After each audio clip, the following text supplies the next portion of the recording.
So we may be sitting, I'm not going to say we may be, I'm going to say we're sitting on the best market conditions that I ever seen in my 27-year career doing this. The best market conditions right now. It doesn't get better than this. You account for everything I just said. These conditions have never together existed before. Not even close. We're talking trillions. Talking low interest rates, record low interest rates, record earnings, record estimate. None of this. I mean, it's incredible. Conditions that suggest stocks are going much, much higher from here, which, everyone in the media, if you're watching whatever channel you watch, is saying right now. They're always bullish as stocks go higher. They're always bearish as things. Remember, when a 10-year started rising, 1.6, 1.7, everyone's like, this is it. Earnings have peaked. They've peaked. Watch out. The same people. Only 2 weeks. That was like 2 weeks ago, 2.5 weeks ago. I think the S&P 500 went up every day since then. Pretty close to every day. But conditions suggest that they're going much, much higher. It's hard to argue against it. Except for one small trend that's being completely ignored by the Fed. And the Fed's a pretty big deal, right? They happen to control the supply of money, which is injected into the economy, continue to pour money into the markets despite record high everything. Control rates, right? They're a pretty big deal. But right now, inflation at 30-year highs. I mean, did you see today's PPI number, Producer Price Index number, where wholesale prices rose by 8.6% year over year, highest ever on record. Highest ever on record. But if you're looking at the trend that's being completely ignored, and it's being completely ignored because this happened just in the past few days, because once the House passed the infrastructure bill, what two asset classes soared in value? I'm talking about stocks. I'm talking about Bitcoin, new highs, and gold. Gold, believe it or not, is quietly sitting at a 2-month high above $1,800 an ounce. Bitcoin and gold. What does this tell you? I mean, it tells us pretty much what every one of you listening to this podcast already knows. And actually, I'll go even further than that and say it's telling us what every American who owns a car, a home, has a job knows, and what every CEO of a major company knows.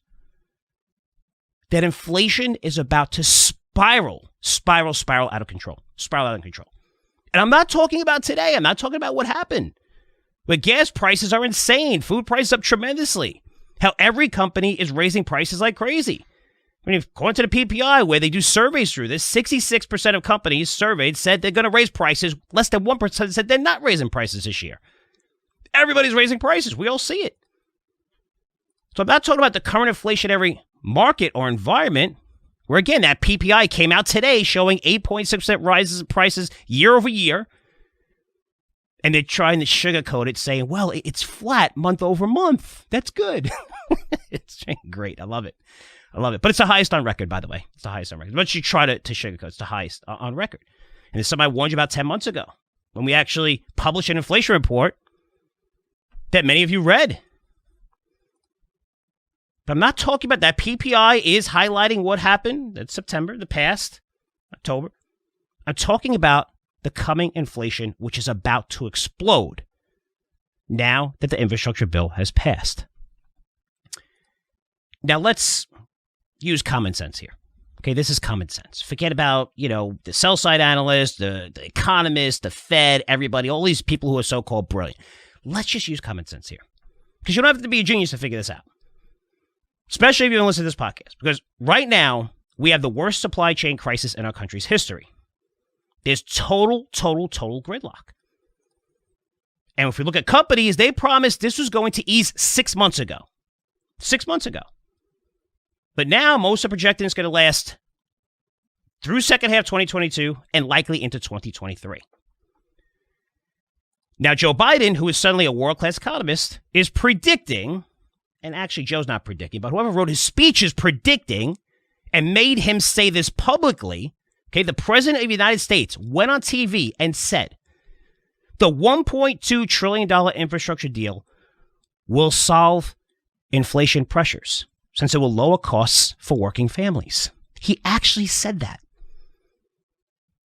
So by injecting $1.2 trillion into the economy, or 3 times the amount of TARP, which was used to help stabilize the entire world's financial system, right? Turned out to be about 450 billion when all said and done. They originally passed with 700 and whatever billion, but they only needed 400 to stabilize the entire world financial system, right? But he's saying by injecting 1.2 trillion and 3 times the amount of TARP, that's going to lower inflation. But if that's the case, Joe, why not spend 5 trillion or 10 trillion? Try to push through 20 trillion if that's great and it's going to lower inflation, right? But he actually went on TV and said this. But getting back to the supply chain issue, something I've covered a lot through this podcast. He tracked extensively through numerous sources who report supply chain data on a weekly basis, right? And they've been doing this for over a decade.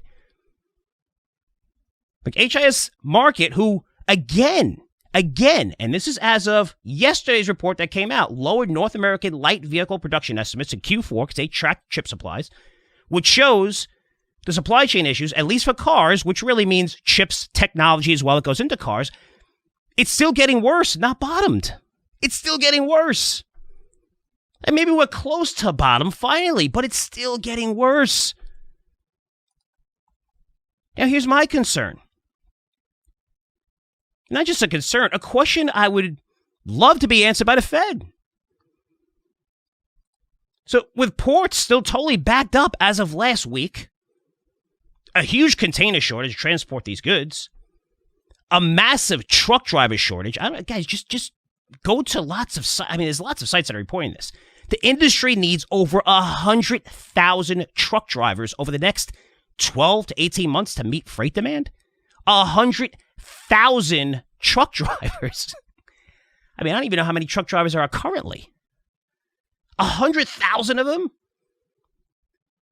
But my question is, how in the hell will we be able to transport raw materials when we have nothing available in the supply chain to do so?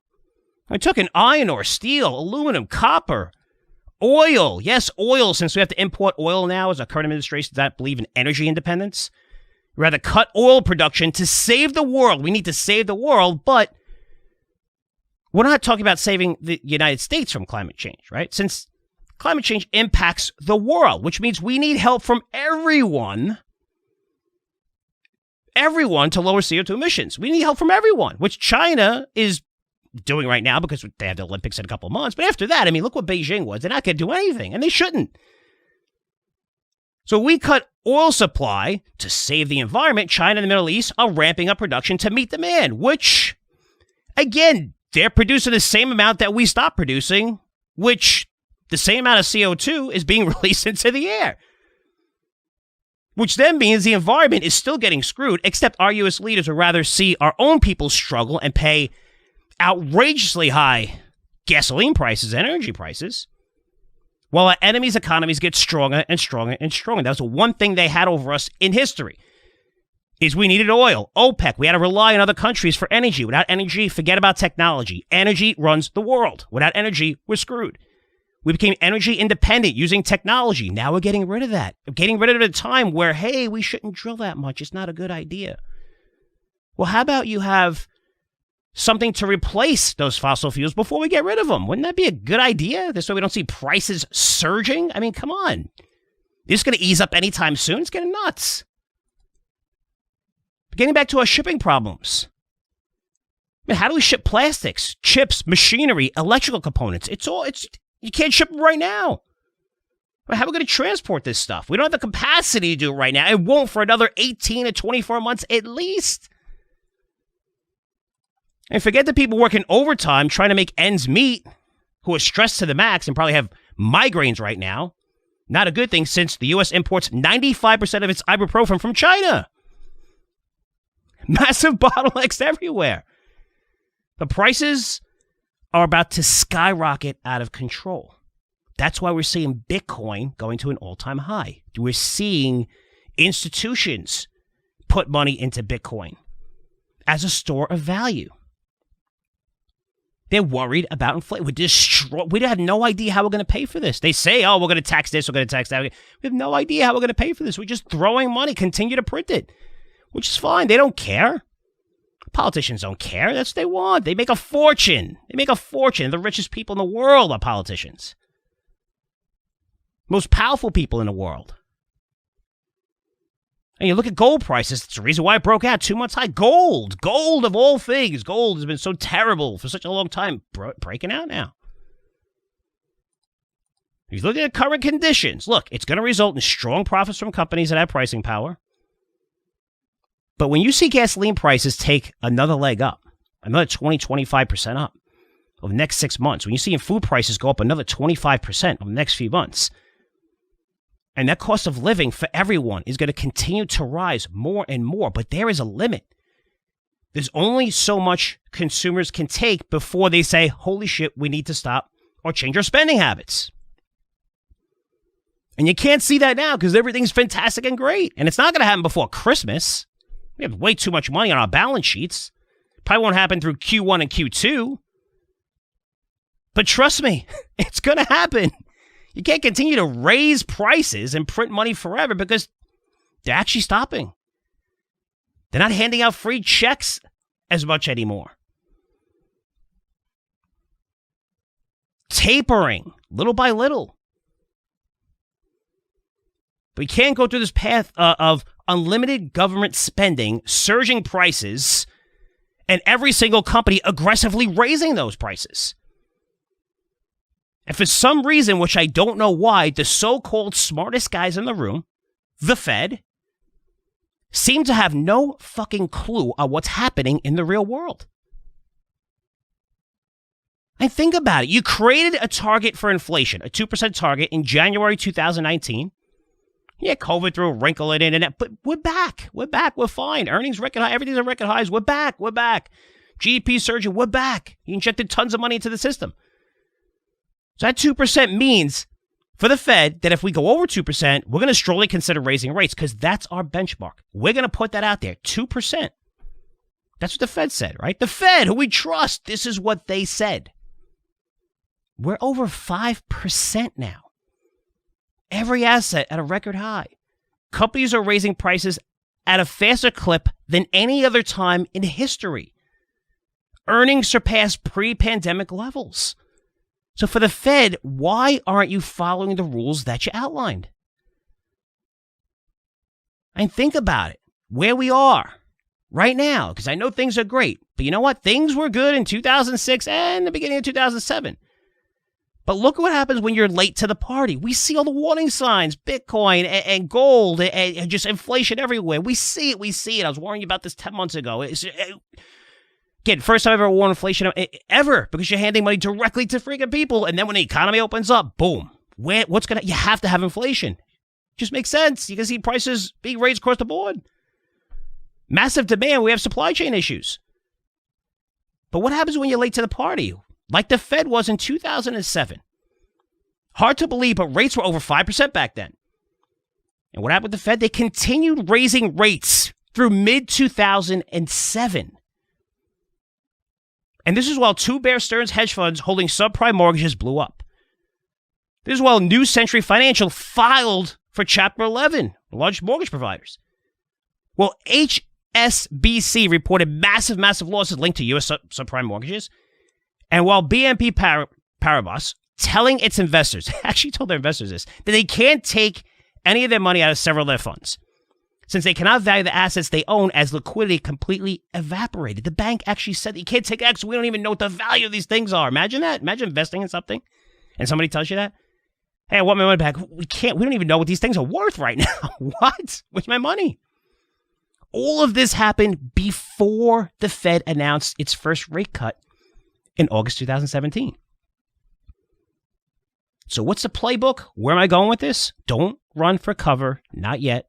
So lots of room for this bull market to run. Lots and lots of positives. Yeah, people have tons of cash on the sidelines. They're dying to spend, to reopen trade, travel. A lot of these names we're in our portfolios, doing very, very well. People doubted these when early enough where they went up a lot. And then people were doubting these over the past few months. Listen, I mean, when you have airlines, you have companies with pricing power, travel-related stocks, and people have tons of money to spend, that's going to lead to massive profits. And profits are going to be accelerated because a lot of these companies have cut back and they're more leaner than they ever been due to COVID. That's how you see stock prices surge in value. You're lowering your costs, your productivity has stayed the same, and now you see massive demand come back, and you could raise prices. Holy cow. That's how you run a business. Doesn't happen often, but it's happening now. So people are going to spend, even though prices are going to continue to go higher, at least for now. Suggest owning Bitcoin, which I've been telling you to do over the past 4 years. If you're going to invest in it today at these levels, take a 20% position and scale in. Over time, it's going to be volatile. Start building positions in your favorite gold stocks. I know that's not easy to do. But think about the people who established positions in uranium stocks even 6-7 years ago and waited a long time. Man, are they happy? 300-400% gains in some of those stocks. That might not seem a lot if you're on Wall Street bets, but those are massive returns within a 12 to 18 month period as uranium continues to go higher and higher, and these stocks are doing fantastic now. But start building positions in your favorite gold stocks. Talked a lot about these over the past 7-8 years. We've done very well on them. Sometimes we stopped out of them depending on time period, cyclical market. Right now, gold's going to shine. And it is, and it's starting. Own companies that have pricing power. I know the entire world is saying this. You have a lot to choose from today. On a conservative basis, you look at Coca-Cola, Caterpillar, Pepsi, McDonald's, Chipotle, Expedia, any hotel, airlines. Probably 80% of consumer-related companies in the S&P 500 have pricing power, at least right now, based on the quarters that they had. They showed rising costs, but able to pass on those costs to consumers, and they beat estimates. But not all of them. And look at Clorox, look at Peloton, look at Intel, look at TripAdvisor. Look at Disney, lowering Disney Plus to $2 a month for new users and the ones that left through a special promotion before they start charging $8 a month again, even though they don't have any new content. Chegg, Starbucks doesn't have pricing power. They can't get any of their places filled with anything. I mean, what a nightmare for Starbucks. But that list I just said, that negative list is going to continue to grow. And wait till next earnings season. Wait till these companies have to report and give guidance. It's going to be tougher and tougher because they have to continue to raise costs in order for their margins to expand, their profits to expand, and meet those estimates. And it's going to get more difficult as time goes on. You can't continue to raise prices forever. Eventually, people are going to change their spending habits, especially as every single thing that they buy, the price of it continues to surge. And then we also throw in the money flow train from the Fed, or at least handing checks directly to people, is slowing down now. And it's going to stop, and a little bit of tapering. So be very careful. This is where you have to be a little worried when everything's absolutely perfect. Now we have even the biggest bears coming out and saying, well, it's going to take a little. That's when you have to worry. When you have a market where people are calling for a crash, which we see all the time, and you know, I won't name the guys who've been calling crash since the 1980s. When you don't see those guys in the media anymore and they're kind of like backtracking, that's when you have to worry. You don't see too much negativity in the market. Everyone's bullish right now. They should be. Conditions to own equities have never been greater, factoring the trillions of stimulus, crazy low rates, the reopening of the world's economy as the pandemic wanes. But when everyone's leaning to one side, I don't need to tell you, I've been doing this for a long time. That's when you have to put your guard up and start putting it up.